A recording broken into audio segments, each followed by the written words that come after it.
Baik, alhamdulillah kembali dalam analisis. Apa yang saya boleh simpulkan apa yang dikongsikan oleh saudara Hamzah daripada Aman Palestin tadi, dia menyatakan bahawa rakyat Palestin secara asasnya tidak bersetuju dengan two-state solution, tapi cuba untuk menerima jika itu jalan terbaik. Jadi saya ingin tanyakan kepada Prof Azmi, adakah dengan idea two-state solution ni apa jaminan bahawa syarat-syarat yang terkandung dalam two-state solution tu akan menegakkan hak Palestin secara keseluruhannya? Sebab ada bukti sebelum ni perjanjian dah dibuat, normalisasi pun dah buat, tapi tetap tidak dipatuhi.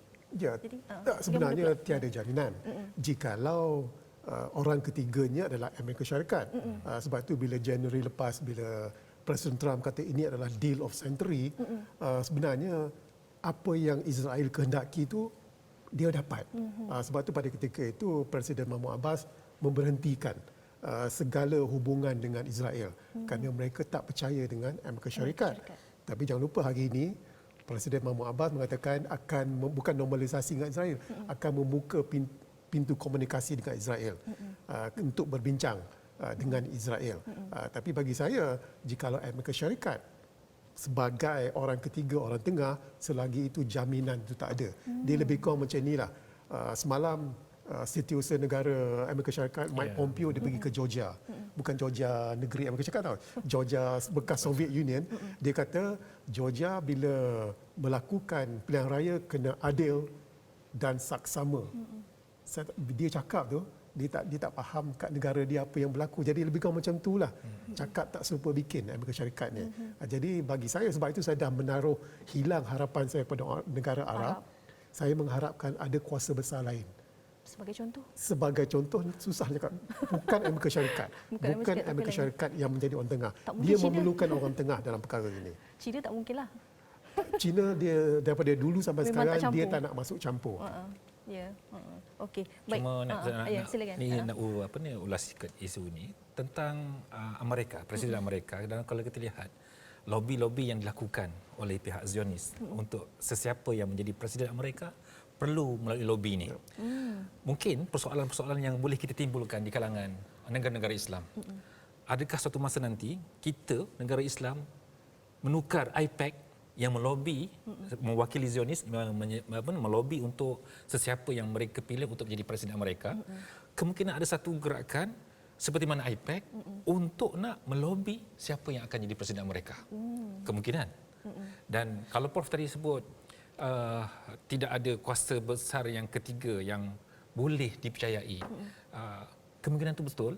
Tetapi kitalah yang perlu mengisi kuasa ketiga tadi untuk nak menjadikan negara kuasa besar ini menjadi orang kata orang tengah untuk antara Palestin dan Israel.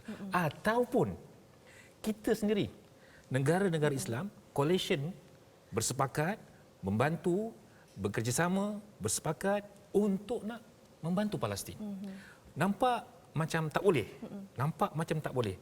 Tetapi kalau ada bermula dengan benda yang kecil dulu. Macam contoh dulu Malaysia pernah buat KL Summit. Kan pernah mengumpulkan negara-negara tertentu, blok-blok negara Islam tertentu untuk nak bercakap tentang isu Palestin, bercakap tentang isu antarabangsa dan sebagainya. Kalau kita mampu buat coalition negara-negara Islam ini, saya rasa boleh buat. Kita mampu mempengaruhi siapa yang akan menjadi Presiden Amerika. Dan sebenarnya kita tak boleh mengharapkan negara yang Amerika untuk nak membantu Palestin.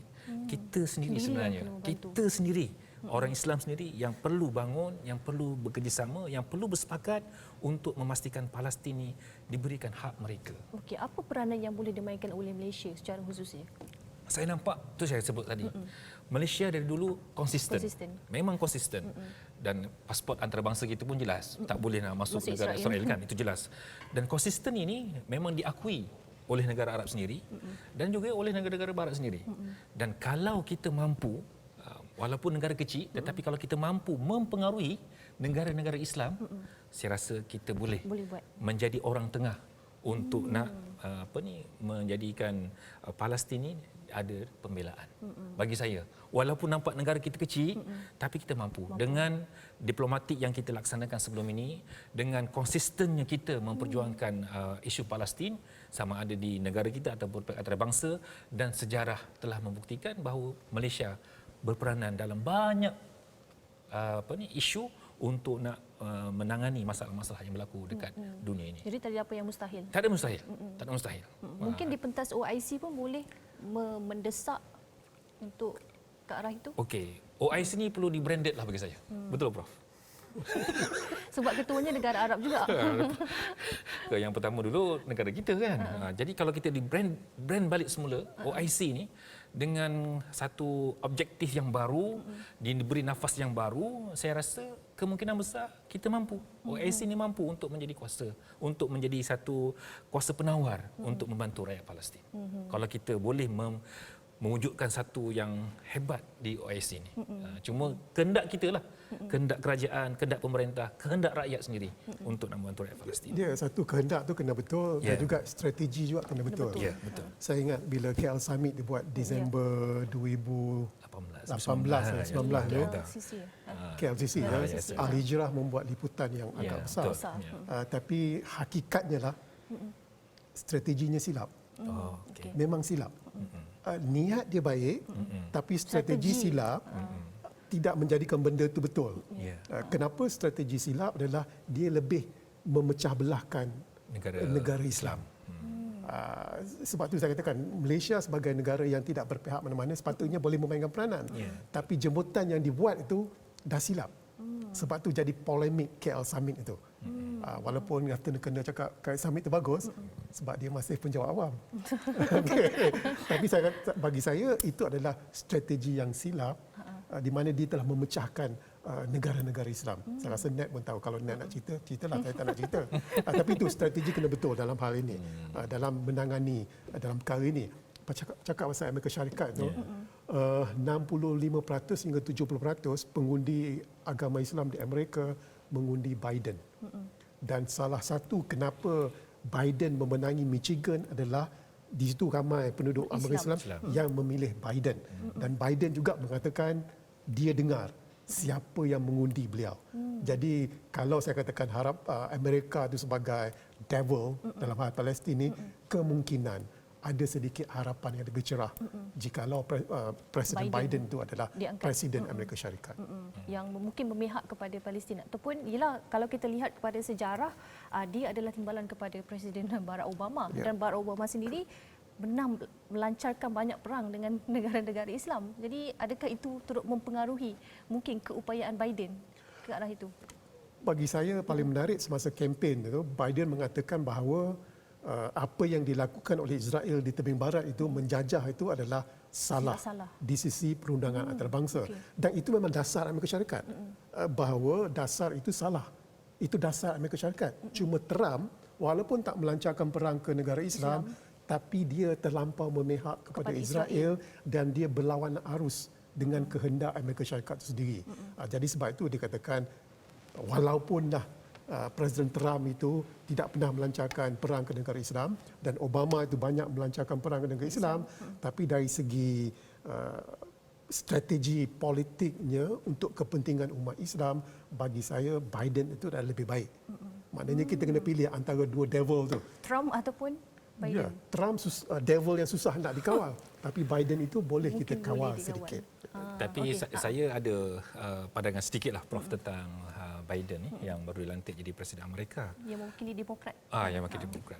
Cuma sebelum tu, kita melihat rakyat Amerika sekarang ni sudah mula mempersoalkan sebenarnya dengan adanya Jerusalem Act, Embassy Act yang menjelaskan bahawa Amerika ni boleh bagi sumbangan kewangan, bagi ketenteraan kepada Israel bila-bila tanpa melalui proses-proses yang sepatutnya. Dan rakyat Amerika sendiri sudah pun mula mempersoalkan isu ni. Dan hampir 50% di kalangan mereka tidak setuju dengan dasar-dasar ataupun polisi yang telah dikeluarkan oleh mereka bagi membantu rakyat Israel, bagi membantu Israel. Dan keadaan ini yang menyebabkan mungkin akhirnya polisi-polisi yang dikeluarkan oleh kerajaan Amerika sendiri akan berubah. Kalau ada desakan daripada rakyat mereka yang sedar bahawa rakyat Palestin juga perlu diberikan hak sebagaimana rakyat negara-negara lain. Dan kalau kita lihat kat situ, mungkin polisi-polisi dasar-dasar yang dikeluarkan oleh Presiden Amerika mungkin akan berbeza daripada apa yang ada sekarang. Cuma Biden ni, yang saya tahulah, dia mempunyai hubungan yang begitu rapat dengan Israel. Israel. Ya, begitu rapat dengan Israel semenjak umur dia 47 tahun lagi. Dan dia dah mula berjumpa dengan Perdana Menteri Israel Goldmeier dan sebagainya lagi bagi membincangkan dan seterusnya banyak membantu Israel sebenarnya Biden ni. Cuma kemungkinan besar kelicikan-kelicikan dia tu mungkin tak nampak dan akhirnya kita mengharapkanlah supaya dia memberikan reaksi yang positif terhadap Palestin. Untuk nak mengharapkan dia 100% Prof, saya rasa agak mustahil lah. Agak mustahil. Selagi namanya Amerika Syarikat. Selagi Amerika Syarikat dan kalaulah pelobi-pelobinya masih lagi dikuasai oleh Zionis.